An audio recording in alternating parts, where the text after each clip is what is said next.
আপনি কি ভাবছেন শুধু টাকা সেভিং করে আপনি ধনী হয়ে যাবেন?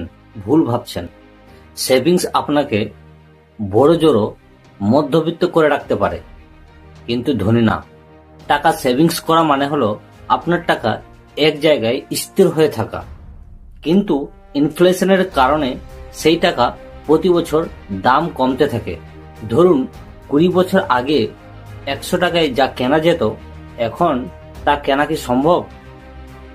একদমই না। ধনী হতে হলে সেভিংস করা টাকাগুলোকে কাজে লাগাতে হবে। আপনার টাকা আপনার হয়ে যে কাজ করবে, একেই বলে ইনভেস্টমেন্ট।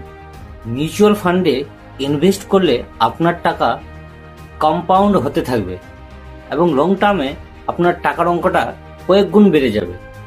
আমি প্রতিদিন শেখাই কিভাবে মানুষ স্মার্টলি ভাবে ইনভেস্টমেন্ট করে নিজের ভবিষ্যৎকে সুরক্ষিত করতে পারে। আপনি কি এখনো শুধু সেভিংস করছেন নাকি ইনভেস্টমেন্ট করছেন? কমেন্টে অবশ্যই জানান। আর সঠিক ইনভেস্টমেন্টের তথ্য জানতে এই চ্যানেলটিকে সাবস্ক্রাইব করে রাখুন।